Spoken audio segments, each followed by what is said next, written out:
අයිබෝන් හොඳයි දරුවනේ අපි ව්‍යාපාර පරිසරය කියන පාඩමේ කියන්නේ අපි මේක ඇවිල්ලා අපේ ව්‍යාපාර පසුබිම කියන පාඩමේ මේක කොටසක් තමයි ව්‍යාපාර පරිසරය කියලා කියන්නේ. එතකොට ව්‍යාපාර පරිසරයේ කොටස සාමාන්‍යයෙන් මේ මුළු පාඩමෙන් 30ක් විතර වගේ ප්‍රමාණයක් තියෙනවා. මේ ව්‍යාපාර පරිසරයට අදාළ එක වීඩියෝ එකක් අපි පන්තියේදී දැන් සාකච්ඡා කළා. අපි කතා කළා ව්‍යාපාර පරිසරය කියලා කියන්නේ මොකක්ද? පරිසරයේ ප්‍රභේද මොනවද? පරිසරය පිළිබඳව අධ්‍යයනය කිරීමෙන් ලැබෙන ප්‍රතිලාභ මොනවද? ඊට අමතරව ඒ අභ්‍යන්තර සහ බාහිර පරිසරය ඇතුළේ තියෙන මූලිකාංග මොනවද කියන කාරණාවන් පිළිබඳව අපි සාකච්ඡා කළා. ඔයාලට මතක ඇති අපි කතා කළා ව්‍යාපාර පරිසරය කියන එක ප්‍රධාන වශයෙන්ම කොටස් දෙකකට බෙදෙනවා. එකක් තමයි අභ්‍යන්තර පරිසරය. අපිට පාලනය කරන්න පුළුවන් පුද්ගලයන් සහ තත්ත්වයන්ගේ එකතුව තමයි අභ්‍යන්තර පරිසරය කියලා කියන්නේ. අනිත් එක තමයි දරුවනේ බාහිර පරිසරය. බාහිර පරිසරය කියන්නේ අපිට පාලනය කරන්න බෑ. ව්‍යාපාරයෙන් එළියේ තියෙන පරිසරය තමයි බාහිර පරිසරය කියලා කියන්නේ. ඒකෙනුත් කොටස් දෙකක් තියෙන එකක් තමයි ආසන්න පරිසරය. අනිත් එක තමයි සාර්ව පරිසරය. ආසන්න පරිසරය කියලා කිව්වහම ආසන්න පරිසරය ගත්තහම ආසන්න පරිසරය කියන්නේ ව්‍යාපාරයට පිටින් තියෙන්නේ. නමුත් ව්‍යාපාරත් එක්ක නිතර සම්බන්ධ වෙන පුද්ගලයෝ තමයි ඒකේ ඉන්නේ. දැන් උදාහරණයක් විදිහට දැන් අර අහල පහල මිනිස්සු අපේ ගෙදරත් එක්ක නිතර සම්බන්ධ වෙන්නේ නෑදෑ මිත්‍රයෝ වගේ ඒගොල්ලෝ ව්‍යාපාරේ අපේ ගෙදරට එළියෙන් ඉන්නේ. නමුත් නිතර සම්බන්ධ වෙනවා. අපිට සෑහෙන බලපෑමක් කරන්න පුළුවන් කණ්ඩායම්. ඒ වගේ ව්‍යාපාරික ඉන්න ගනුදෙනුකරුවන්, ව්‍යාපාරික ඉන්න තරඟකරුවන්, විභව ආයෝජකයෝ, අනාගතේ දෙන්නේ ඉන්න අය. ඒ වගේම ආදේශක භාණ්ඩ සපයන අය. ඒ වගේම සැපයුම් කරුවන් මේ වගේ පුද්ගල කණ්ඩායම් ව්‍යාපාරයෙන් පිටත ඉන්දියාත් නිතර ව්‍යාපාරත් එක්ක සම්බන්ධ වෙන පුද්ගල කණ්ඩායම්. හරි? සාර්ව පරිසරය දැන් මේ අයව යම්තාක් දුරකට පාලනය කිරීමේ හැකියාවක් තියෙනවා අපිට. නැත්තේ නේ. දැන් සාර්ව පරිසරය කියලා කියන්නේ කිසිසේත්ම ව්‍යාපාරිකයට පාලනය කරන්න බැරි පරිසරය. කොහොමඩවත් බෑ. ඒවා political, economic, social, technical, natural, global, demography කියලා කොටස් වලට බෙදෙනවා. ඊට අමතරව ලීගල් අලුතෙන් කවුනේ ලීගල්. ඉස්සර පොලිටිකල් ලීගල් එකට තිබුණේ. නමුත් දැන් පොලිටිකල් වෙනම ලීගල් වෙනම කියලා තමයි සැලකන්නේ. මේවා ව්‍යාපාරට පිටින් තියෙන්නේ පාලනය කරන්න දැන් බෑ. දැන් මේ බාහිර පරිසර සාධක එක්ක ධන විදියට ව්‍යාපාරයට බලපානවා නැත්නම් ඍණ විදියට ව්‍යාපාරයට බලපානවා. ධන විදියට බලපෑවොත් ඒවට අපි කියනවා ශක්තිතා කියලා. ධන විදියට බලපෑවොත් ඒවට අපි කියනවා පුතා අවස්ථා කියලා. ඍණ විදියට බලපෑවොත් අපි ඒවට කියනවා තර්ජන කියලා. තර්ජන. දැන් සැපයුම් කරුවෝ මදි නම්, සැපයුම් කරුවෝ අඩුයි නම් ඒක තර්ජනයක්. හරි? සැපයුම් කරුවෝ වැඩි නම් ඒක අවස්ථාවක්. හරිද? ඊට පස්සේ ගනුදෙනු කරුවෝ වැඩි නම් අවස්ථාවක්. ගනුදෙනු කරුවෝ අඩුයි නම් තර්ජනය. ඒ විදිහට බෙදෙන්නේ. ඒතර අභ්‍යන්තර පරිසරය කියන එක ව්‍යාපාරය ඇතුළේ තියෙන පාලනය කරන්න පුළුවන් පුද්ගලයෝ සහ තත්ත්වයන්. දැන් අයිතිකරුවන් ඉන්නවා පාලනය කරන්න පුළුවන්. ඊට පස්සේ තව සේවකීන් ඉන්නවා. ඒ වගේම කළමනාකරුවන් ඉන්නවා. මේගොල්ලෝ ඇවිල්ලා ව්‍යාපාරය ඇතුළට සම්බන්ධ පුද්ගලයන්. ඒ වගේම සංවිධාන සංස්කෘතිය තියෙනවා. ඒ වගේම සංවිධාන ව්‍යුහය තියෙනවා. ඒ වගේම සම්පත් වගේ දේවල් තියෙනවා. මේවා ඇවිල්ලා ව්‍යාපාරයේ ඇතුළට සම්බන්ධ විවිධ මේ පුද්ගලයන් සහ තත්ත්ව. මේ ඉන්නේ පුද්ගලයන්, මේ තියෙන්නේ තත්ත්ව. හරි? සම්පත් කියන්නේ තත්ත්වයක්. දැන් මේවායේ වාසිදායක බලපෑමට අපි කියනවා ශක්තිතා කියලා. මේවායේ අවාසිදායක බලපෑමට අපි කියනවා දුර්වලතා කියලා. සේවකයෝ වැඩට පැමිණෙන්නේ නැත්නම් ඒක දුර්වලතාවයක්. කළමනාකරුවන්ගේ දැනුම හොඳ මට්ටමක තියෙනවා ඒකේ ශක්තිතාවයක්. ඒතර ඇයි අපි ව්‍යාපාර පරිසරය පිළිබඳව අධ්‍යයනය කරන්නේ? අපිට මේ ශදුවත කියන එක හොයාගන්න ඕන නම්, ඒ කියන්නේ ශක්තිතා, දුර්වලතා, අවස්ථා, තර්ජන කියන ඒවා හොයාගන්න ඕන නම් අපි ව්‍යාපාර පරිසරය පිළිබඳව අධ්‍යයනය කරන්න ඕනේ. අපි අවස්ථා හොයාගෙන අවස්ථා වලින් ප්‍රයෝජන ගන්න ඕනේ.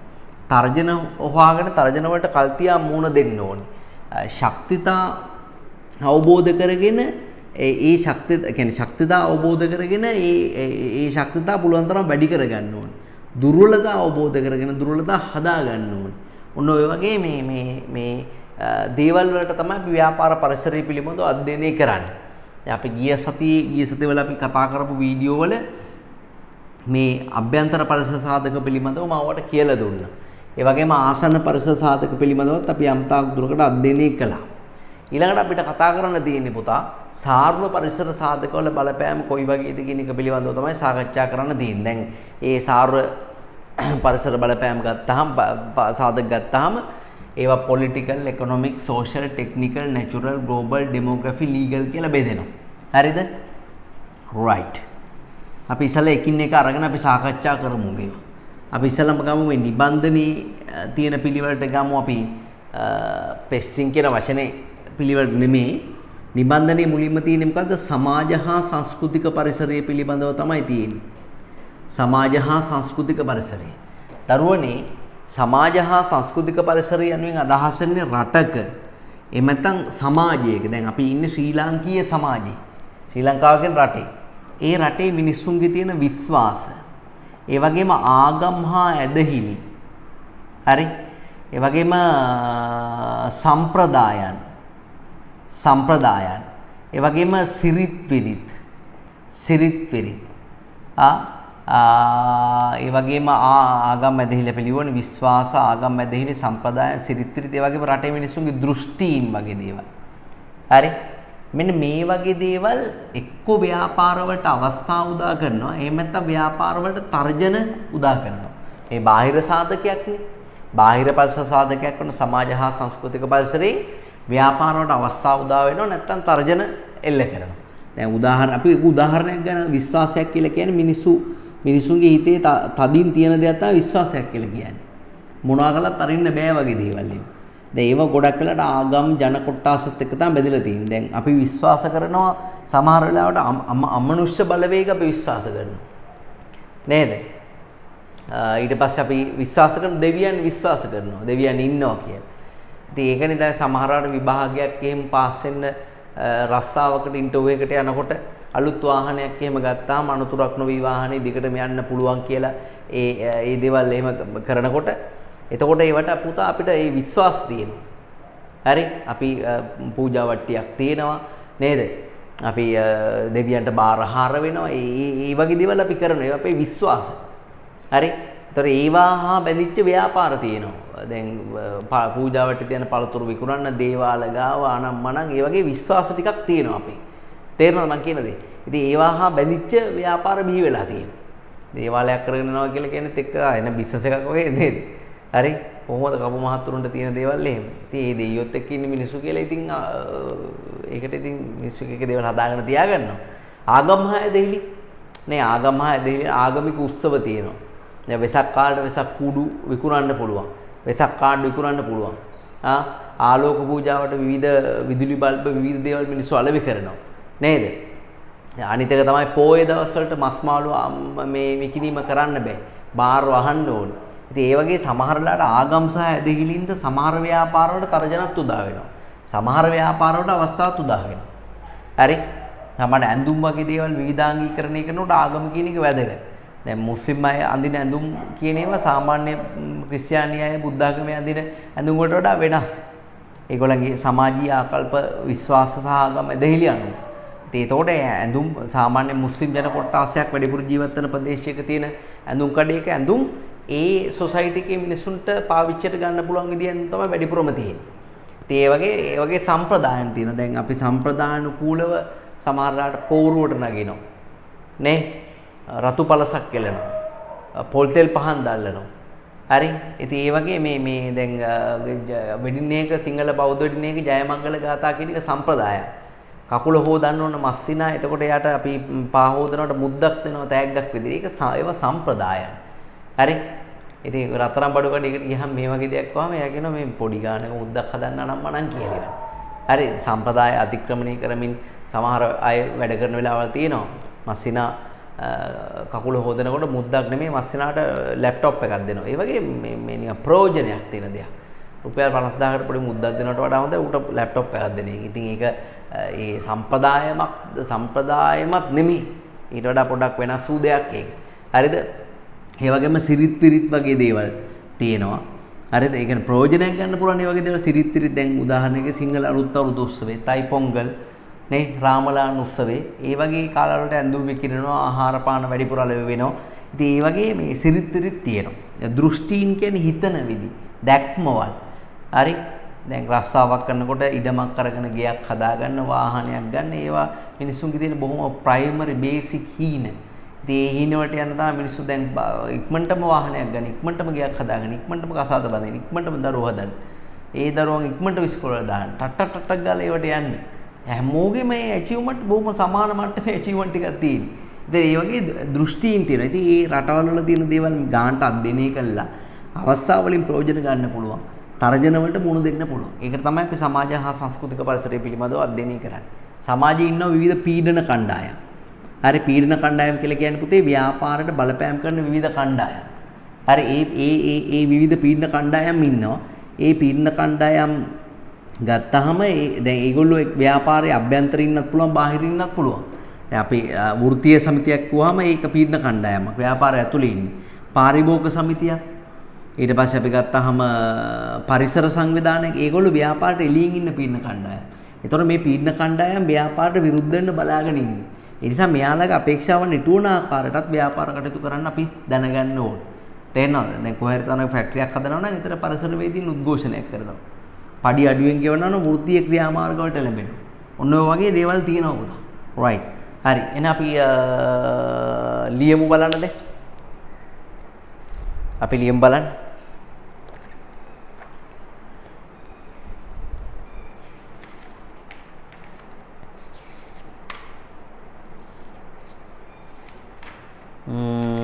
පිටු අංක 8ට යමු. සාර්ව පරිසර සාධක පිළිබඳව පුළුල්ව සාකච්ඡා කිරීම. සමාජ හා සංස්කෘතික පරිසරය කියන එකට යන්නේ.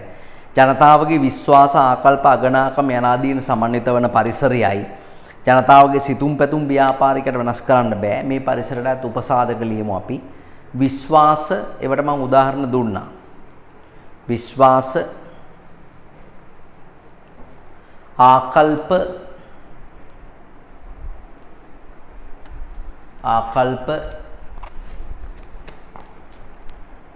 අගනාකම්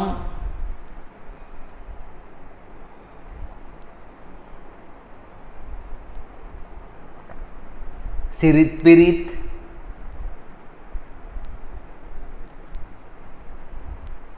සම්ප්‍රදායන්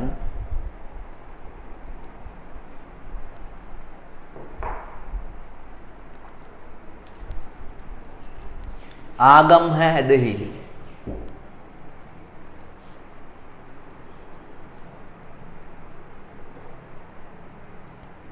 ආගම් සහ ඇදහිලි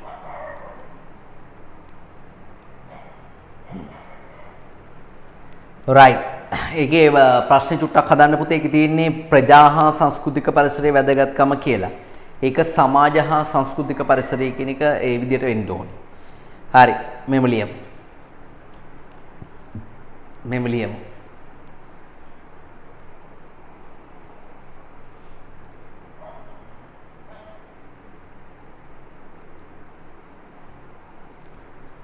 පළවෙනි එක ජනතාවගේ විශ්වාස ආගම් ඇදහිලි සිරිත් විරිත්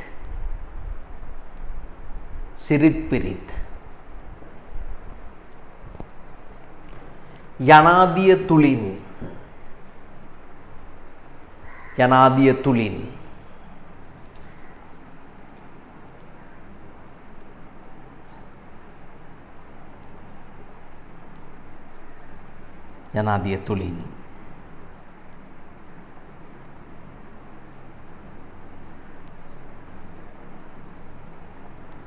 භාණ්ඩ හා සේවා සඳහා ඉල්ලුමක් නිර්මාණය විය හැක.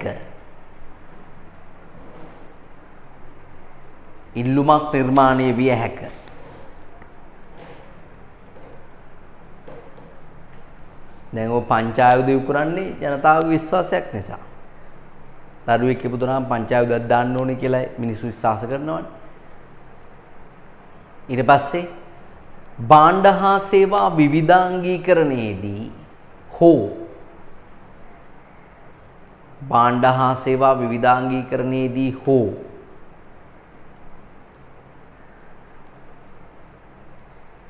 වෙළඳපළ ඛණ්ඩනයේදී කියන්නේ මාකට් එක අපි බෙදා ගන්නවානේ මේ මුස්ලිම් අයට මේ සිංහල අයට එහෙම කියලා. වෙළඳපළ ඛණ්ඩනයේදී පදනමක් ලෙස භාවිත කළ හැක සමාජ හා සංස්කෘතික සාධක. පදනමක් ලෙස භාවිත කළ හැක ඇඳුම්, ආහාර පාන දැන් උරු මස් කන්නේ මුස්ලිම් අය. හරක් මස් කන්නේ දෙමළ අය. ඩෙස්පුට ඇරෙන කකුල් හතරක් තියෙන ඕන එකක් කනවා මේ අනිත් අය නෑ. හරිද? right. ඊට පස්සේ ඊළඟ එක සංස්කෘතික පරිසරයේ මූලිකාංග වලට ගරු කිරීම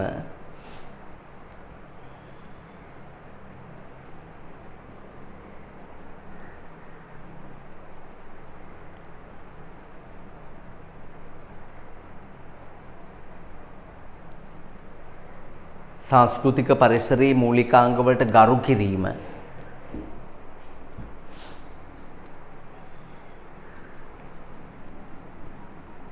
ගරු කිරීම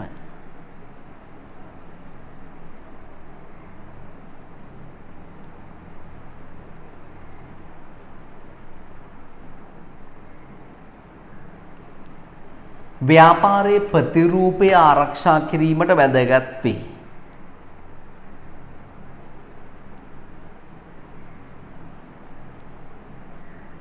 ව්‍යාපාරයේ ප්‍රතිරූපය ආරක්ෂා කිරීමට වැදගත් වේ.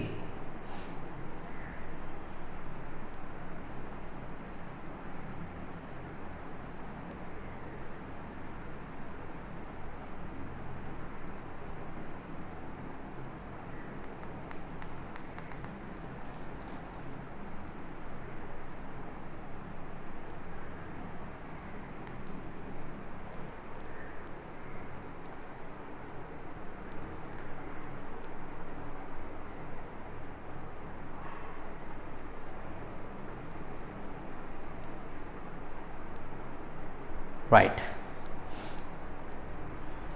ඊට පස්සේ ඒ වගේ වැදගත්කම් තමයි මේකේ තියෙන්නේ. තව ඕනනම් අපි ලියමු. ව්‍යාපාරයක නිල ඇඳුම නිවාඩු දිනයන්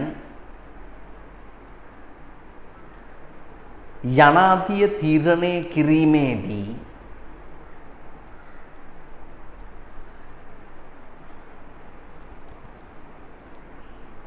සංස්කෘතික සාධක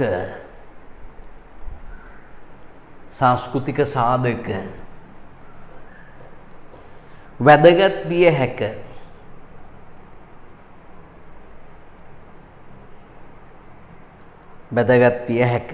උදාහරණයක් ගත්තාම දැන් සිංහල අලුත් අවුරුද්ද දවසේ කවදාකවත් ව්‍යාපාරයක් වැඩ කරන්නේ නැහැ.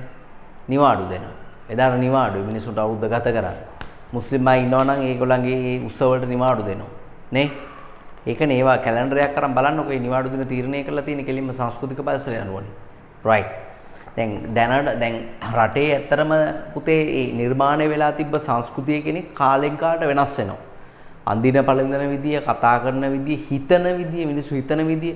දැන් ඉස්සර මේ ගෑනු ළමයි හිතුවේ තමන්ගේ මේ කන්‍යාභාවය කියන එක පුදුම විදියට ඒගොල්ලෝ පරිස්සම් කළා.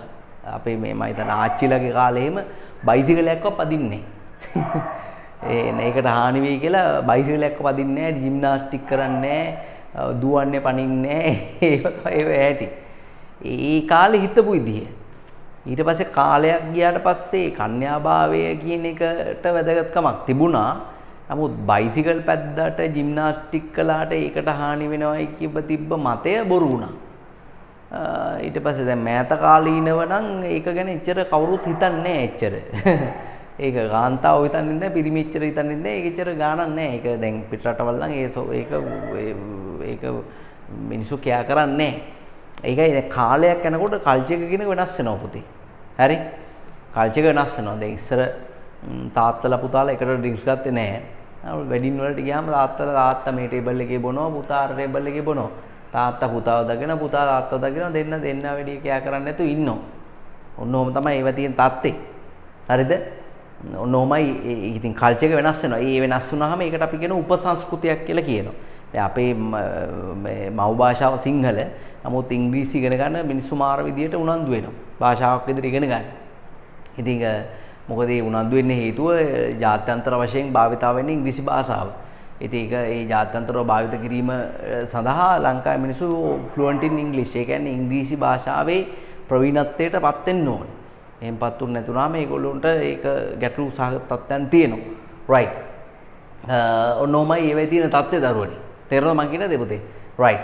එතකොට ඒ උපසංස්කෘතියක් කියලා කියන්නේ තියෙන සංස්කෘතියක් කඩාගෙන අලුතෙන් හදාගත්ත සංස්කෘතිය තමයි උපසංස්කෘතියක් කියලා කියන්නේ. ඉතින් ව්‍යාපාරිකයන් නිතරම අර සාම්ප්‍රදායික චින්තනයේ ඉන්නේ නැතුව ඒ වෙනස් වෙච්ච උපසංස්කෘතියට භාණ්ඩාහසේව නිර්මාණය කරන්න ඕනේ. ඒක තමයි මේ 9 වෙනි පිටුවේ තියෙන බලන්න උපසංස්කෘතියේ පවතින සංස්කෘතිය වෙනස් කිරීම දරන සඳහා දරන උත්සාහයේ ප්‍රතිඵලයක් ලෙස උපසංස්කෘතීන් බිහි වී ඇති බව පේනවා. භාෂා සංස්කෘතිය, තීරෝධ සංස්කෘතිය, ගීත සංස්කෘතිය, රැප් සින්දු, ඉංග්‍රීසි සින්දු අර මෑෂප් කියන ඒවා තියෙනවා. ඒ වගේ එක එක ක්‍රම තියෙන DJ මියුසික් තියෙනවා. හරි? ඒ උපසංස්කෘතියේ ප්‍රතිඵලය එහෙම. ක්වෙස්චන් එකට යම් පීඩන කණ්ඩායමකට කුමක් අදහස් වන්නේද? එවැනි එක සාර්ථකත්වයේ රඳා පවතින්නේ කුමන සාධක මතද කියලා අහනවා. දැන් මම ඔයාලට කියලා දුන්නා පීඩන කණ්ඩායමක් කියලා කියන්නේ මොකක්ද කියලා. අපි ලියමු බලන්න එහෙනම්. ව්‍යාපාරය කෙරෙහි ඍජුව හෝ වක්‍රව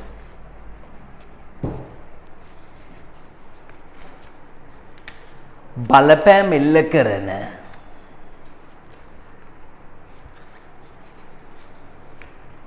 එල්ල කරන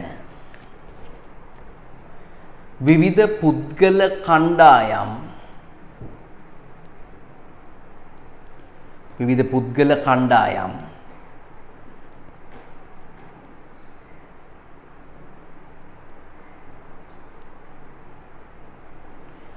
පීඩන කණ්ඩායමක් ලෙස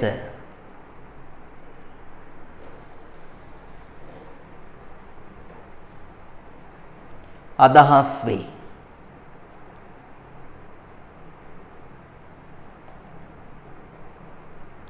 පීඩන කණ්ඩායමක් ලෙස අදහස් වේ.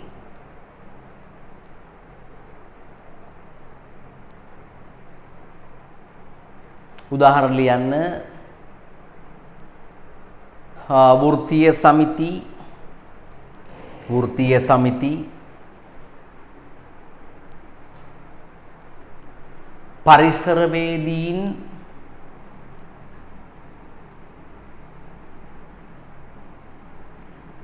සමිති පරිසරවේදීන්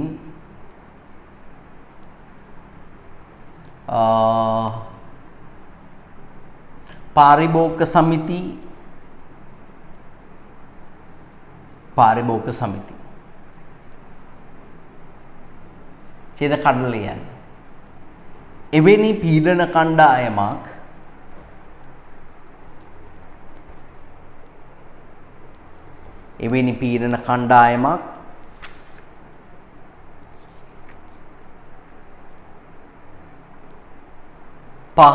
සාධක මත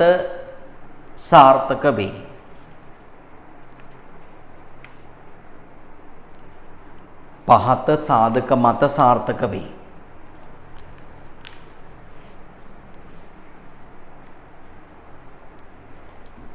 පළවෙනි එක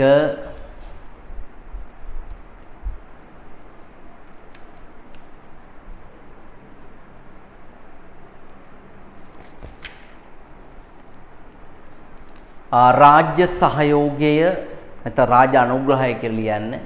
රාජ්‍ය අනුග්‍රහය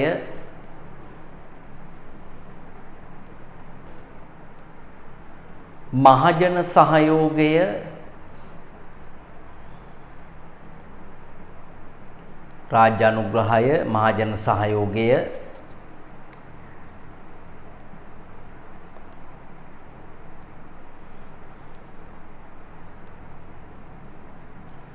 මූල්‍ය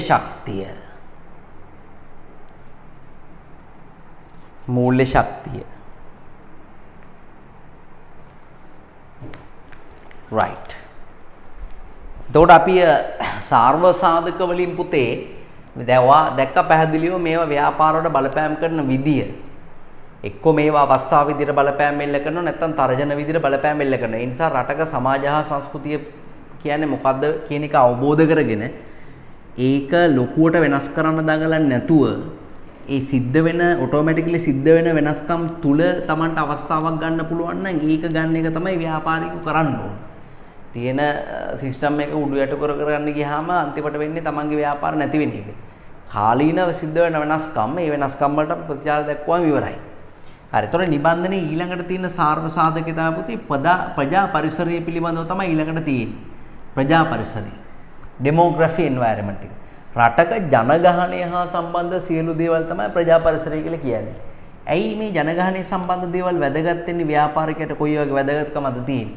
එකක් සේවා නියුක්තිය සම්බන්ධයෙන් වැදගත් වෙනවා. මොකද රටක ශ්‍රම බලකාය කියලා කියන්නේ අනිවාර්යයෙන් ඒ රටේ ජනගහනය.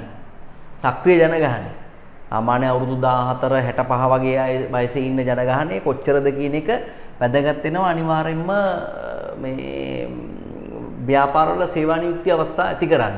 ඒ වගේම ජන සංචලනය කියලා කියන්නේ ජනතාව කොහේ ඉඳලා කොහෙට දෙන්නේ. ඒ වගේම ජන ඝනත්වය සාමාන්‍ය වර්ග කිලෝමීටරයක ජීවත් වෙන පුද්ගලයන් සංඛ්‍යාව.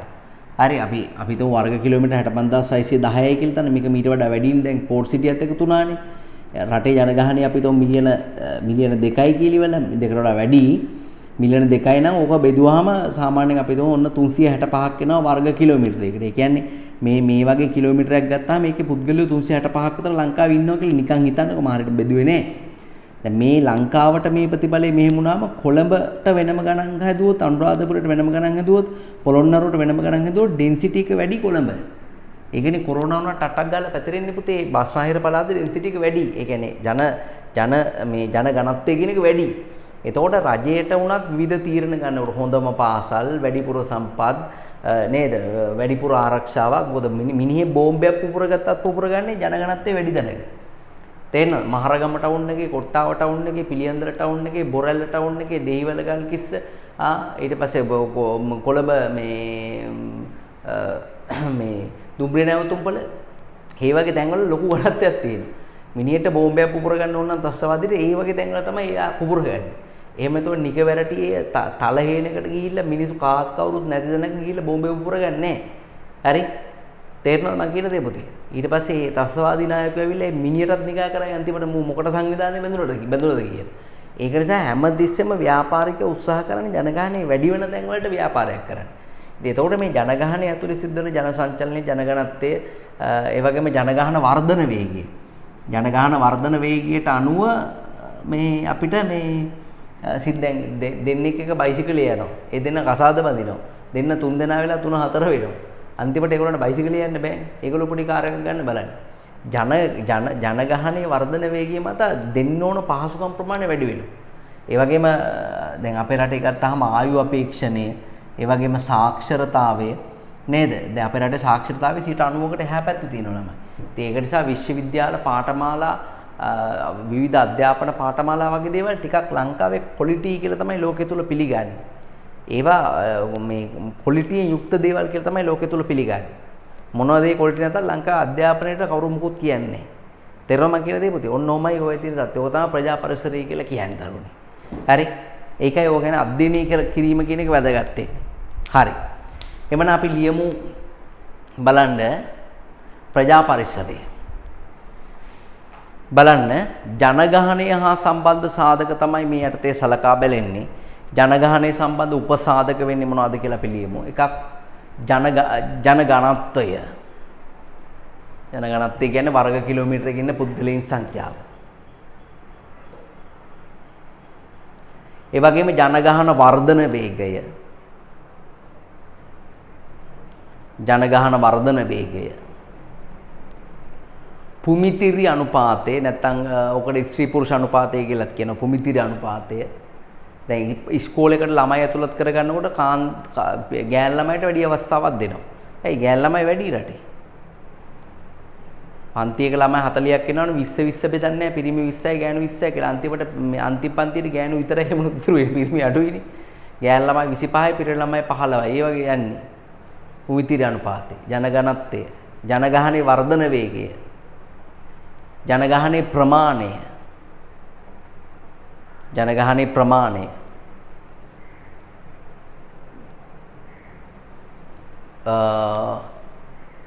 ශ්‍රම බලකාය, ශ්‍රම බලකාය, ජාතීන් සහ ජන වර්ග අපේ රටේ ඉන්නේ ජාතීන් සහ ජන වර්ග, ශ්‍රම බලකාය, ජාතීන් සහ ජන වර්ග,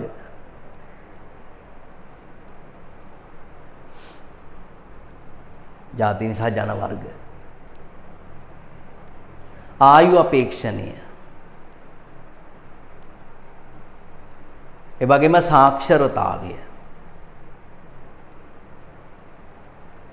සාක්ෂරතාවය,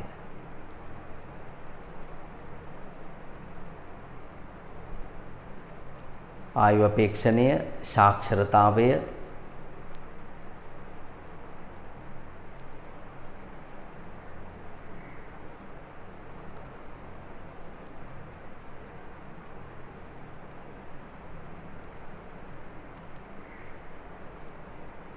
සාක්ෂරතාවය, උපත් අනුපාත, මරණ අනුපාත, උපත් අනුපාත, මරණ අනුපාත,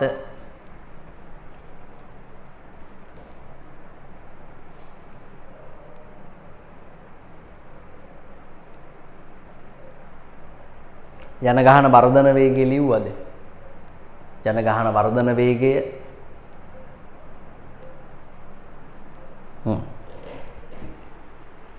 රයිට්. මේ සාධක වැදගත් වෙනවා පුතේ විවිධ දැන් මම කිව්වේ ව්‍යාපාරයක් ස්ථානගත කරනකොට මිනිස්සු ඉන්න තැනක දාන්න ඕනේ. නිෂ්පාදන ධාරිතාවයේ තීරණය කරනකොට ජනගහනයේ වර්ධන වේගය බලන්න ඕනේ. ඊට පස්සේ සම බලකාය වැදගත් වෙනවා සේවා නියුක්ති අවස්ථා පුරව ගන්න අපිට.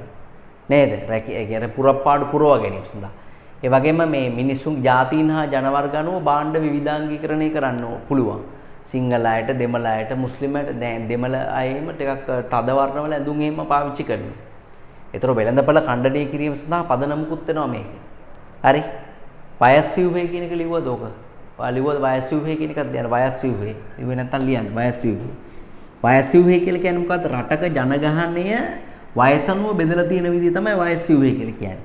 දැන් අපේ කෝටි 2ක ජනගහනය නැත්නම් මිලියන 21ක් විතර වෙන ජනගහනය අපිට ශ්‍රී ලංකා මහ බැංකුව වාර්තාව 0.14 ඒ වගේම 15 64 ඒ වගේම 65ට වැඩි කියලා බෙදලා තියෙනවා. හරි. ඒ කියන්නේ මේක ඇවිල්ලා ළමා වයස ඒ වගේම මැදිවස් ජනගහනේ ඉන්නවා මැදි වයසේ කට්ටිය ඒ වගේම මහලු ජනගහනේ ඉන්නවා. ඒ කියන්නේ 15 එක්කෙනත් මැදි වයසේ 64 එක්කෙනත් මැදි වයසේ වගේ තමයි. නමුත් ලෝක සංවර්ධන වාර්තාවේ කොහොම නෙමෙයි තියෙන්නේ පුතේ. 0.14ත් අතර ලදරු නෑ සෝරි 0.5ත් අතර ලදරු ඉන්ෆන්ට් කියන එක. ඒ වගේම 5යි 20යි අතර ළමා ජනගහනේ. 20යි 40යි අතර තරුණ ජනගහනේ. 40යි 65යි අතර මහලු ජනගහනේ. නෑ සෝරි වැඩිහිටි ජනගහනේ. වැඩිහිටි ජනගහනේ 65ට වැඩි නම් වයස්ගත වැඩිහිටි ජනගහනේ. වයස්ගත වැඩිහිටි ජනගහනේ. ඔන්න ඔය වගේ කාරණාවන් තමයි තියෙන්නේ. තේරෙනවද මම කියන දේ? රයිට්. හරි. එහෙනම් අපි බලමු ලියමු එහෙනම් මොකද්ද ඔයගලන් අහන්නේ පුතා? ඔයගලන් අහන්නේ ප්‍රජා විද්‍යාත්මක පරිසරයේ සාධක ඇහුවා ඊට පස්සේ ජනගහනයේ වයස් ව්‍යුහය කියන්නේ මොකද්ද කියලායි අහන්නේ වර්ග කර ඇත්තේ කිසිද කියලා අහන්නේ. මෙහෙම ලියන්න. රටක ජනගහනය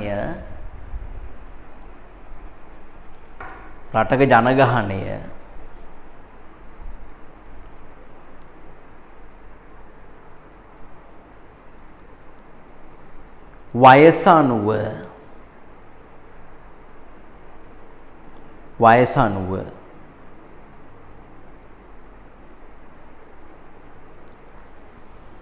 බෙදා හැර ඇති ආකාරයයි.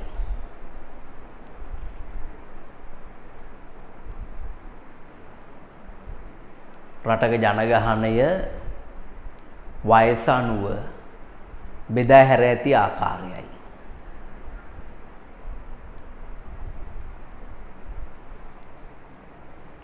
බෙදා හැර ඇති ආකාරයයි.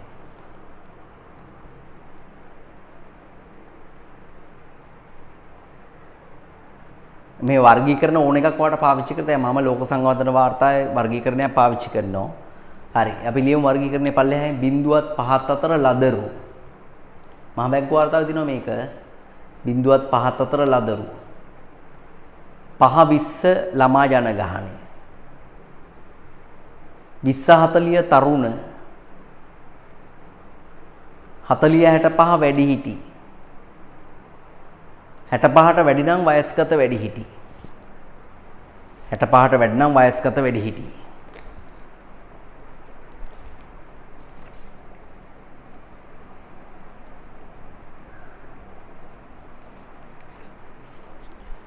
හරි ඊට පස්සේ ඊළඟ ප්‍රශ්නය අහනවා මොකද්ද පුතා ප්‍රජා පරිසරයේ ඇති වැදගත්කම් කෙටියෙන් පැහැදිලි කරන්න කියලා. අපි ලියමු වැදගත්කම් කීපයක්.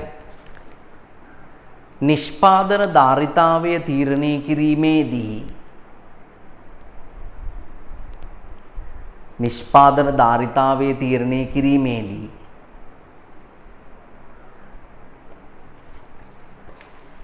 ජනගහනයේ ප්‍රමාණය සහ වර්ධන වේගය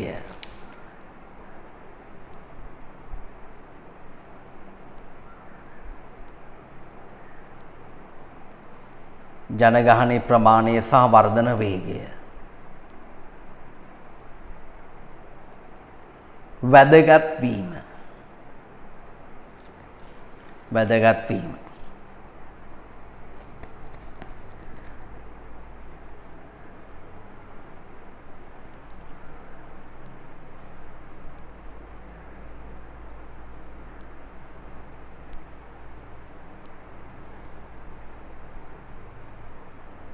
ඊළඟ වෙළඳපළ ඛණ්ඩනය කිරීමේදී ඒ කියන්නේ භාණ්ඩ විවිධාංගීකරණයට වෙළඳපළ බෙදනවනේ ළමා දැන් ලදරු කෑම තියෙනවා ලදරුවන්ට වෙනම සපත්තු වර්ග ලදරුවන්ට වෙනම ඇඳුම් වර්ග ලදරුවන්ට වෙනම බෙහෙත් දැන් පැනඩෝල් පෙත්ත දෙකට කඩලා දෙන්නේ නැහැ අපි ළමයි කියලා.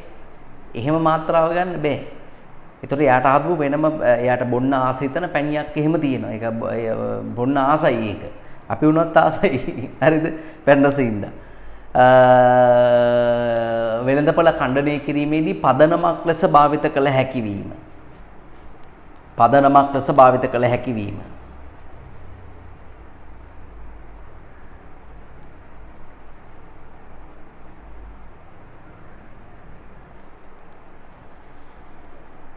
ඊළඟ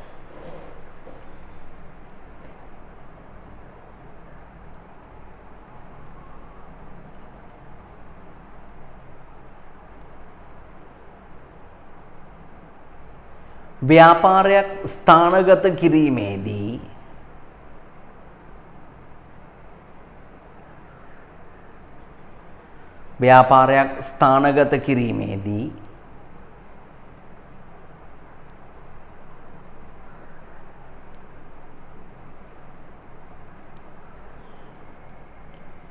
වැදගත් වීම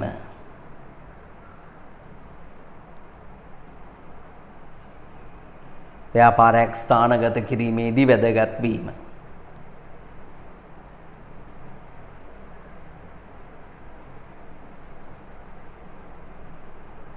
ඒ කියන්නේ ජනගහනයේ ප්‍රමාණය ගණත්තේ කියන එක වැදගත් වෙනවා. ඊළඟ සමබලකාය තීරණය කිරීමේදී වැදගත් වීම සමබලකාය තීරණය කිරීමේදී වැදගත් වීම වයසට ගිය කට්ටිය වැඩි වුණොත් එහෙම නේද සමබලකාය නිකන් සමබලකාය වගේ වෙනවා. සමබලකාය තීරණය කිරීමේදී වැදගත් වීම. සමබලකාය තීරණය කිරීමේදී වැදගත් වීම.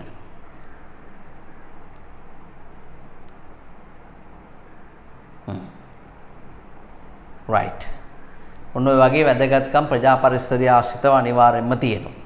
ඊට පස්සේ මේක මේ ප්‍රශ්නයක් ඕගලන්ට අර වෙළඳපළේ තියෙන අවස්ථාවක් හරියට ග්‍රහණය කරගන්න පුළුවන්ද? ඒ කියන්නේ ප්‍රවණතාවය දිහා බලලා අවස්ථා හිතා ගන්න පුළුවන්ද? ප්‍රවණතාවයක් කියන්නේ මොකද්ද පුතේ?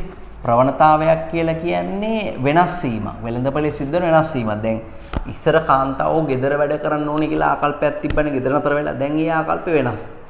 කාන්තාව ගෙදර නතර වෙලා ඉන්න එක නෙමෙයි කාන්තාවක් දැන් උත්සාහ කරන සේවා නියුක්ත වෙන්න.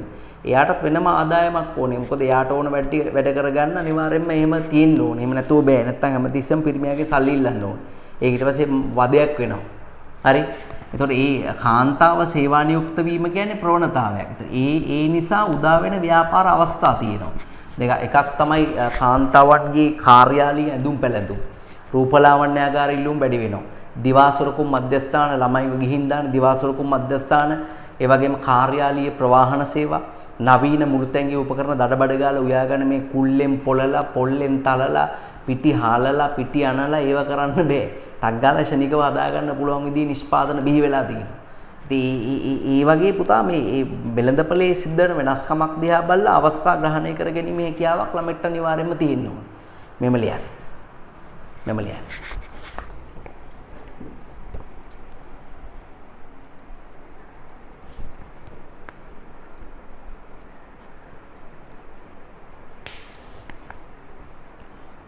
හරි. ඒකේ ප්‍රශ්න අහන්නේ වැඩ කරන ජනතාව අතර කාන්තා නියෝජන ඉහළ යාම නිසා ඇති වී තිබෙන නව ව්‍යාපාරික අවස්ථා මොනවද කියලා මෙහෙම ලියන්නේ.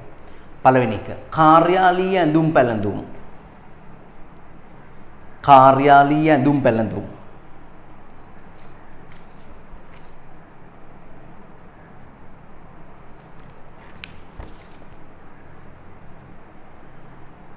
ඒ වගේම නවීන මුළුතැන්ගේ උපකරණ.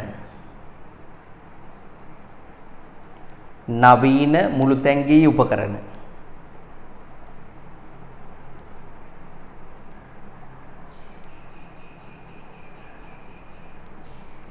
නවීන මුළුතැන්ගේ උපකරණ.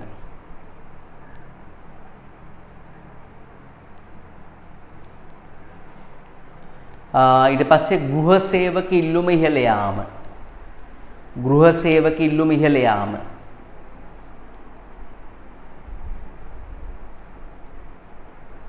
ගෘහ සේවක ඉල්ලුම ඉහළ යාම. ශනික ආහාර. ශනික ආහාර. ඔන්න නූඩල්ස් වගේ දේවල්. ශනික ආහාර. කුඩා මෝටර රථ. ඒ ගෑනු කෙරේට හරව ගන්න පුළුවන් වෙන විදිහේ කුඩා මෝටර රථ.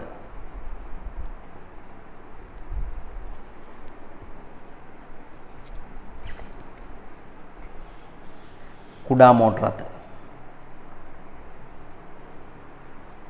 කාර්යාලීය ප්‍රවාහන සේවා පිළිව්වද. රූපලාවන්‍යාගාර ඉල්ලුම ඉහළ යාම. රූපලාවන්‍යාගාර ඉල්ලුම ඉහළ යාම.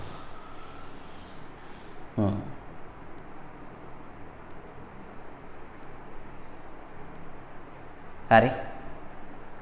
හරි. එබනම් අපි යමු 10 වෙනි පිටුවේ භූගෝලීය පරිසරය කියන කොටසත් අපි සාකච්ඡා කරලා අවසන් කරමු පුතේ. දැන් දරුවනේ ඔයාට මතක ඇති දැන් සාර්ව පරිසර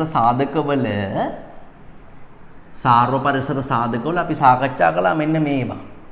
අපි කතා කරා සමාජ හා සංස්කෘතික පරිසරයේ සකුර ගැන. නේද? ඊළඟට අපි කතා කරා ප්‍රජා විද්‍යාත්මක පරිසරයේ ඩී අකුර පිළිබඳව.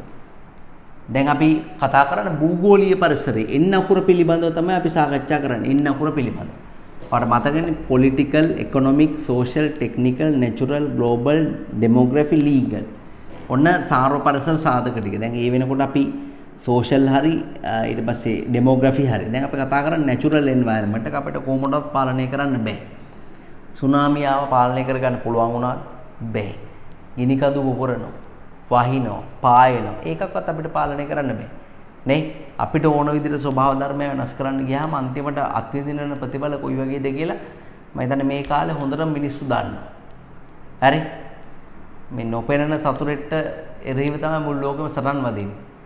හරි අපි ඉතින් අපිට පිටසක් වලින් ඇවිල්ලා ගහයි කියලා කවදා හරි දවසක ඇහැට පේන්නේ නැති වෛරස් එකක් තමයි අපිට මිනිසුන්ට මේ විදිහට ඇටැක් කරලා තියෙන්නේ. මිනිසුන්ගේ ජන ජීවිතය සම්පූර්ණ වෙනස් වුණායි. තේරුම් මං කියන්නේ පුතේ. හරි. එතකොට අපේ දැන් ව්‍යාපාරයක් සිදු කිරීමේදී භූ විෂමතාවය කියන එක හරි වැදගත් වෙනවා. දේශගුණය කියන එක හරි වැදගත් වෙනවා. නේද? ඒ වගේම ස්වභාවික සම්පත්වල පිහිටීම කියන එක හරි වැදගත් වෙනවා. දැන් සමහර ව්‍යාපාරවලට දැන් හෝටල් හදනවා කන්දවල් උඩ නේ.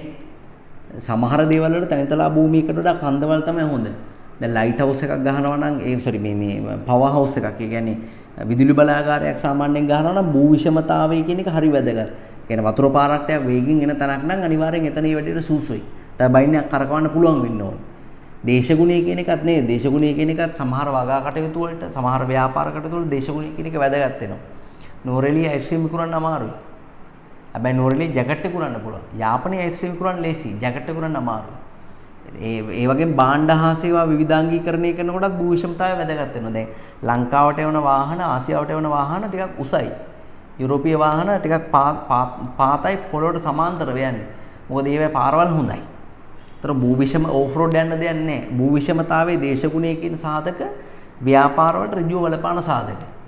ස්වභාවික සම්පත්වල පිහිටීම හොඳයි නම් ව්‍යාපාරවල අඛණ්ඩ පැවැත්ම තහවුරු වෙනවා. දැන් පොහොර කර්මාශාලාවකට වගේ පොහොර නිදි ඉවර වෙනවා.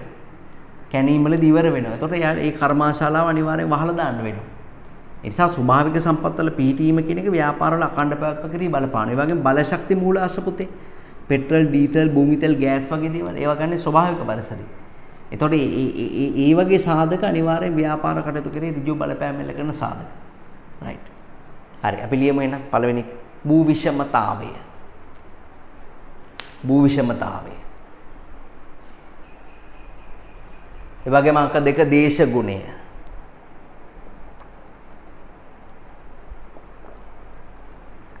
දේශගුණය. බලශක්ති මූලාශ්‍ර.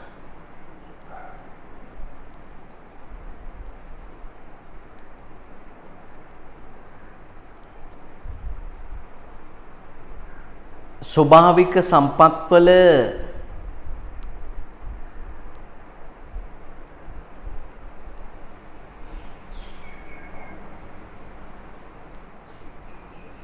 ස්වභාවික සම්පත්වල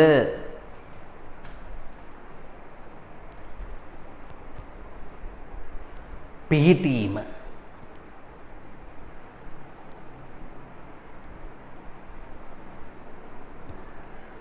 ස්වභාවික සම්පත්වල පිහිටීම.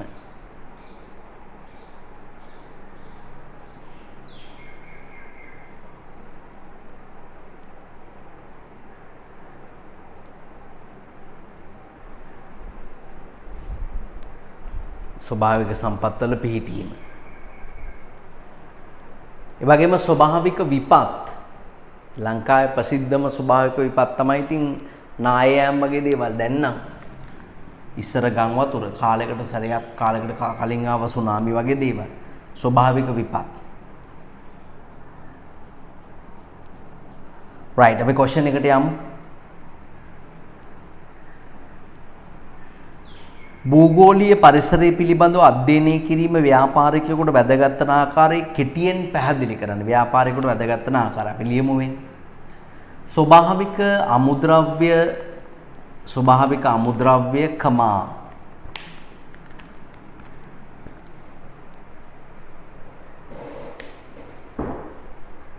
බලශක්ති මූලාශ්‍රවල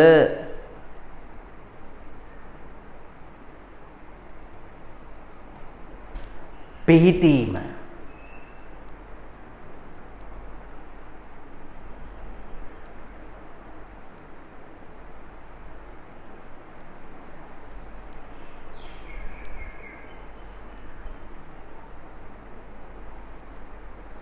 බලශක්ති මූලාශ්‍රවල පිහිටීම.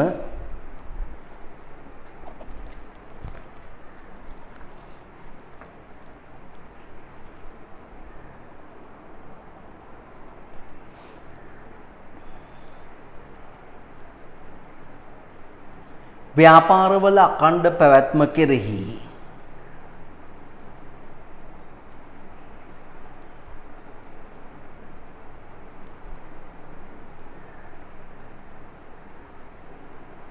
බලපානු ලැබේ. ව්‍යාපාරවල අඛණ්ඩ පැවැත්ම කෙරෙහි බලපානු ලැබේ.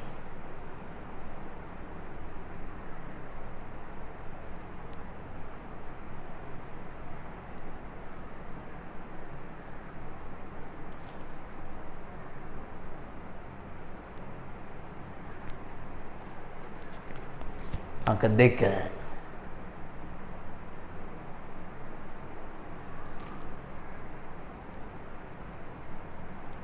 අංක 2 ස්වභාවික විපත් නිසා ව්‍යාපාර කටයුතු වලට විවිධ බාධා ඇතිවීම. ස්වභාවික විපත් නිසා ව්‍යාපාර කටයුතු වලට විවිධ බාධා ඇතිවීම.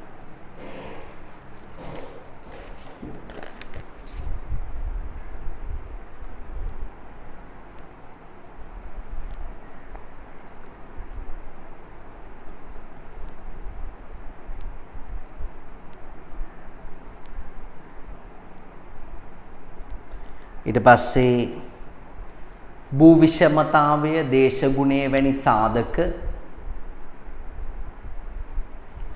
භූ විෂමතාවයේ දේශගුණයේ වැනි සාධක නිෂ්පාදන විවිධාංගීකරණය කෙරෙහි ඒ කියන්නේ පළාත අනුව දේශගුණය අනුව වෙනස් වෙන නිෂ්පාදන තියෙනවා. නිෂ්පාදන විවිධාංගීකරණය කෙරෙහි බලපෑම ඇති කිරීම. බලපෑම ඇති කිරීම. දැන් නුවරඑළිය වගේ ප්‍රදේශවලට අරක්කු යවනකොට ඒවා ඇල්කොහොල් ප්‍රතිශතය වැඩි කරලා යවන්නේ. මොකද ලේ ගමනාගමනේ අඩු හින්දා වදිනවා අඩුයි. ඒ කියන්නේ බේරි වෙනවා අඩුයි. හරිද? නිෂ්පාදන විවිධාංගීකරණයට භාවිත කළ හැකිය.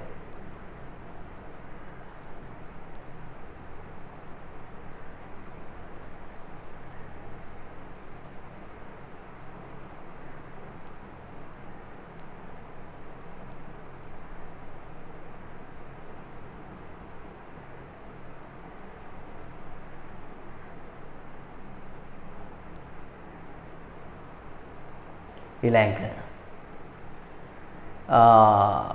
ව්‍යාපාර කටයුතු නිසා ස්වභාවික පරිසරයට ඇතිවන බලපෑම්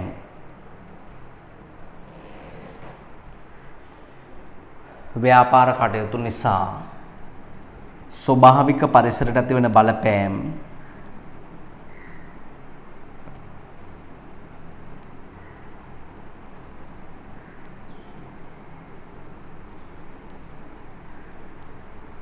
ස්වභාවික පරිසරයට ඇතිවන බලපෑම්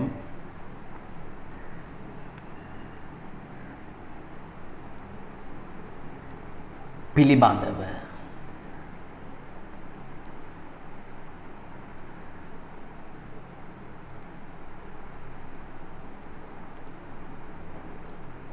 විමසිලිමත් වී යුතුයි.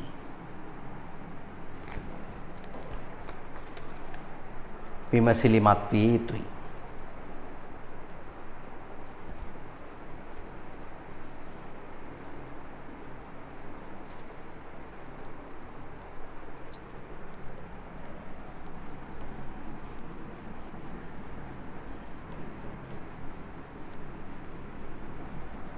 හරිද?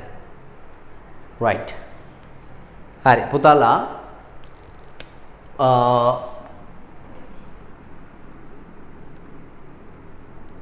ඊළඟට ඕකේ තියෙනව නේද මෙන්න මෙහෙම කාරණා හතරක් අමුද්‍රව්‍ය හිඟය ඊට පස්සේ තව පරිසර දූෂණ මට්ටම ඉහළ යාම ඊට පස්සේ රජයේ අවධානය වැඩිවීම ඊළඟට තව තියෙනවා ඇති ඕකේ අනිවාර්යෙන්ම අමුද්‍රව්‍ය හිඟිය පරිසර දූෂණ බලශක්ති නැත්නම් අපි ඉන්ධන මිල ඉහළ යාම ඔන්න ඔය කාරණා හතරක් තියෙනව නේද? ඒකේ මාර්තුකාව මිස් වෙලා තියෙනවා. ඔය කාරණා හතර උඩින් ලියන්න ස්වභාවික පරිසරයේ නව ප්‍රවණතා කියලා. මාර්තුකාව ලියන්න ස්වභාවික පරිසරයේ නව ප්‍රවණතා කියලා. මාර්තුකාව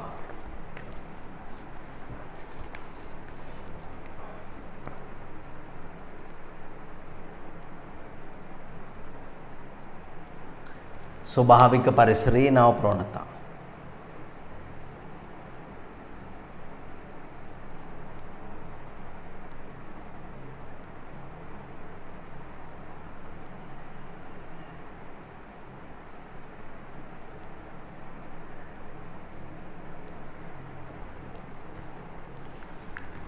හරිද? හරි. ඒකේ ලියන්න අමුද්‍රව්‍යයෙන් පුතේ අමුද්‍රව්‍ය කිව්වහම ඒ ස්වභාවික පරිසරයේ තියෙන අමුද්‍රව්‍ය බෙදෙනවා ප්‍රධාන කොටස් තුනකට. මොනවාද ඒ ප්‍රධාන කොටස් තුන? ස්වභාවික පරිසරයේ තියෙන නවපරතා. එකක් තමයි සමහර ඒවා තියෙනවා සීමිතයි, ඔක්කොම සීමිතයි. සමහර ඒවා තියෙනවා මම මේ පැත්තට ගන්නම් මේක. අමුද්‍රව්‍ය කියන ඒවා තියෙනවා ප්‍රධාන කොටස් තුනක්. එකක් සීමිතයි, අලුත් කළ හැක. අඩුයි නමුත් වැඩි කරන්න පුළුවන්. තව එකක් තියෙනවා සීමිත අලුත් කළ නොහැක. සීමිත අලුත් කළ නොහැක. තව එකක් තියෙනවා අසීමිතයි. කොච්චර පාවිච්චි කළත් අඩු වෙන්නේ නැහැ. දැන් ජලය, වාතය, හිරුවෙලිය අසීමිතයි. මම කියන්නේ බීමට තියෙන ජලය නෙමෙයි. ලෝකේ වැඩි ප්‍රමාණයක් යට වෙලා තියෙන ජලයේ. ඒතර ඒවා අසීමිතයි. ඒ අසීමිත සම්පත් නැති වෙච්ච දවසට කවදාකවත් අපිට ජීවත් වෙන්නත් බෑ. අසීමිතයි කියලා පුළුවන් තරම් නාස්ති කරන්නත් හොඳ නැහැ. සීමිත අලුත් කළ නොහැකි දේවල් තියෙනවා. අඩුයි වැඩි කරන්න බෑ. මැණික්, මිනරල්, යපස්, khනිජ තෙල් ඒවා කවදාකවත් වැඩි කරන්න බෑ. පොසිල ඉන්ධන. ඒවා ලෝකේ මිල අධිකයි. මැණික් මිල අධිකයි. khනිජ තෙල් මිල අධිකයි. ඉස්සරහට තව මිල අධික වෙනවා. දැන් ගල්ලංගුරු වගේ සම්පත් ලෝකයෙන් ටිකක් ඒ කියන්නේ තුරන් වෙලා ගිහිල්ලා තියෙන්නේ. සීමිත අලුත් කරන්න පුළුවන් ඒවා තමයි දැන් ජීවි, මත්ස්‍ය සම්පත අල්ලනකොට අඩු වෙනවා. නමුත් වැඩි කරගන්න පුළුවන්. ඒ කියන්නේ මාළු පැටව, මාළු බිත්තර විනාශ වෙන විදිහේ තාක්ෂණයන් පාවිච්චි කළ මාළු අල්ලන්න දෙන්නේ නැත්තේ. අර එකෝ සවුන්ඩ් කියලා ක්‍රමයක් පාවිච්චි කරනවා. ඒ සවුන්ඩ් එකට තමයි මාළු මැරලා උඩ එන්නේ. හැබැයි බිත්තර ඔක්කොම විනාශ වෙනවා. දැල් ලාම්පන්න පාවිච්චි කරනකොට සමහර දැල් ලාම්පන්න වලට අවසර දෙන්නේ නැහැ. ඒ කුඩා සිදුරු වලින් මේ ඒ කියන්නේ තුනී සිදුරු තියෙනකොට ඒවෙන් කුඩා මාළු පැටවුත් අහු වෙනවා. උන්ට ගැලවිලා යන්න පුළුවන් විදිහ තමයි දැලක් පාවිච්චි කරන්න අවසර දෙන්නේ. නැත්නම් ඉතින් මාළු සම්පත කියන නැති වෙනවා මිනිස්සුන්ට. නේ? ඉතින් එතකොට මේ සීමිත අලුත් කළ හැකි සම්පත් ඒවා. ඒ විදිහට ඒවා බෙදෙනවා. හරි බලන්න මේ ස්වභාවික අමුද්‍රව්‍ය ප්‍රධාන කොටස් තුනකට බෙදන්න පුළුවන්. අසීමිතය උදාහරණ ලියන්න. වාතයේ ජලයේ හිරුවෙලිය උදාහරණ. වාතයේ ජලයේ හිරුවෙලිය උදාහරණ.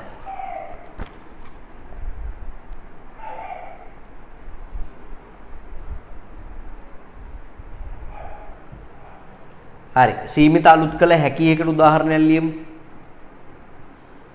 මත්ස්‍ය සම්පත වනාන්තර ඔය ගස් එහෙම කපපුව සමහර ඇමතිලා එහෙම ඉඳන්නේ ගස් කපපුව මතකද? ඒගොල්ලන්ට කැලේ වවන්න කිව්වා උසාවියෙන්. ඒ කිව්ව උසාවියේ වටේ දැන් ගස් වැවිලා තියෙන්නේ. ඒ මොකද ගස් වවන්න කියපු ගා දැන් හිරේ ගිහිල්ලා තින්නේ. ගස් වවනවන්නේ නැද්ද කියලා මිනිස්සු දන්නෙත් නැහැ. කපු ගස් ටික ඉබේ වැවිලා ඇති. ඔන්න තීන්දු. right.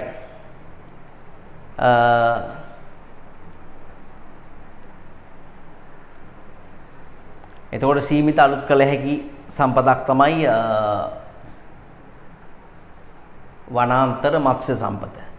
ඒ වගේම සීමිත අලුත් කළ නොහැකි සම්පතක් තමයි සීමිත අලුත් කළ නොහැකි සම්පතක් තමයි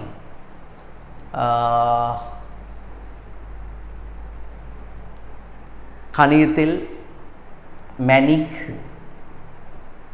ඒවා සීමිත අලුත් කරන්න බැරි සම්පත්.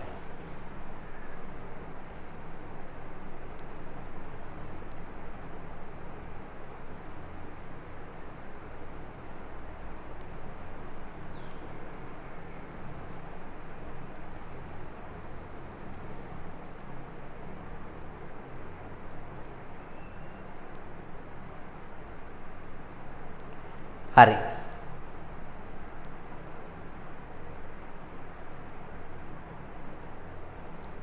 දෙවෙනි එක ඉන්ධන මිල ඉහළ යාම. ඒකත් නව ප්‍රවණතාවයක්. මොකද අපි පාවිච්චි කරන ස්වභාවික පරිසරයේ තියෙන khනිජ තෙල්, ගෑස් ඒ වගේ දේවල් ඒවා ටික හිඟ වෙනකොට ඒවා මිල ඉහළ යනවා පුතේ. ඉතින් ඒ වෙනකොට විකල්ප ඉන්ධන කෙරෙහි ලෝකයේ අවධානය යොමු වෙලා තියෙන්නේ. දැන් ඔය ඉලොන් මස්ක්ගේ මේ හයිපර්ලූප් කියන concept එකේම ඒ වගේ උදාහරණයක්. ඉන්ධන රහිතව වේගයෙන් වායු රික්තකයක් තුල ගමන් කළ හැකි වේගවත් මාධ්‍ය තමයි එයා නිර්මාණය කරලා තියෙන්නේ. එතකොට ඔය විශාල ලෙස khනිජ තෙල් පරිහරණය කරන ගුවන් යානා, ජෙට් යානා වලට තියෙන ඉල්ලුම අඩු වෙනවා. ඒවා දියුණු වුණාම. හරි බලන්න ඉන්ධන අලුත් කළ නොහැකි සම්පතකි ඉන්ධන මිල ඉහළ යාම ලෝක ආර්ථිකයට අහිතකර ප්‍රතිපාදන දීලා තියෙනවා. වර්තමානයේදී පවතින ඉන්ධන හිඟි නිසා විකල්ප බලශක්ති ප්‍රභව කිරිය අවධානය යොමු වෙලා තියෙනවා. උදාහරණ ලියන්න න්‍යෂ්ටික බලය නැනෝ තාක්ෂණය.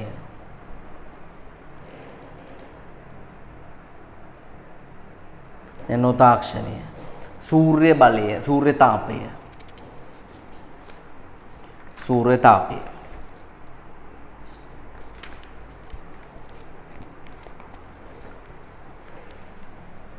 right. තුන්වෙනි නව ප්‍රවණතාවය ලියන්න ස්වභාවික පරිසරයේ පරිසර දූෂණ මට්ටම ඉහළ යාම. පරිසර දූෂණ මට්ටම ඉහළ යාම.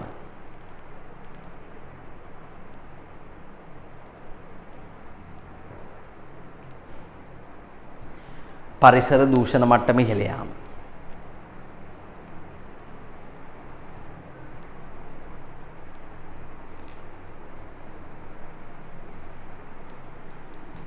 right. බලන්න මේ කාර්මීකරණ ඉහළ යාමත් එක්ක තමයි පරිසරයට ඇතිවන බලපෑම් ටික වැඩි වෙලා තියෙන්නේ. ජලයේ වාතය පස වගේ හැම මූලාශ්‍රයක්ම දූෂණය වීමේ අවදානම අනිවාර්යයෙන්ම තියෙනවා. ඒ නිසා අපි අපද්‍රව්‍ය කළමනාකරණය කර ගැනීම කියන එක වැදගත් වෙනවා පුතාලා. හරි. අපි අර කලින් දැන් ඉස්සරහට අපි සාකච්ඡා කරන අපද්‍රව්‍ය කළමනාකරණය කරන ක්‍රම මොනවද කියලා 4Rs කියලා. ඒ ක්‍රම වලට අපද්‍රව්‍ය කළමනාකරණය කරගත්තේ නැත්නම් පරිසර දූෂණ මට්ටම කියන එක වැඩි වෙනවා. right. ඊට පස්සේ ඊළඟ කොටසට යමු. එහා පැත්තේ පිටුවින් 12 වෙනි එකේ රජයේ අවධානය වැඩිවීම. මොකද පරිසර දූෂණ මට්ටම වැඩිවීමත් එක්ක රජය පරිසරය ආරක්ෂා කරන දෙන අවධානය වැඩි වෙලා තියෙනවා. රජයේ අවධානය වැඩිවීම. ඒකට රජයේ නීති රීති දානවා, ජනතාව දැනුවත් කරනවා, බදු අය කරනවා, පරිසර ආරක්ෂණ බද්ධ කියලා වෙනම බද්දක් තියෙනවා. පරිසර ආරක්ෂණ බද්ධ. ඔය ජංගම දුරකථනයක් එකෙන් පාවිච්චි කරනකොට ඔය පරිසර ආරක්ෂණ බද්ධ ගෙවාගෙන තමයි ජංගම දුරකථනේ පාවිච්චි කරන්නේ. කර්මාන්ත ශාලාවක් හදනවා නම් ඒකට පරිසර ආරක්ෂණ බලපත්‍රය කියන එක අනිවාර්යයි. හරි. රජයේ අවධානය වැඩි වීම. දැන් උදාහරණ වල ඒවා තියෙනවා highlight කරගන්න. උදාහරණ ටික highlight කරගන්න. හරි. එබැවින් අපි ඊළඟ වීඩියෝ එකෙන් සාකච්ඡා කරමු තාක්ෂණික පරිසරය සහ අනෙකුත් පරිසර ප්‍රභේදයන් පිළිබඳව. තේරුණාද? හරි.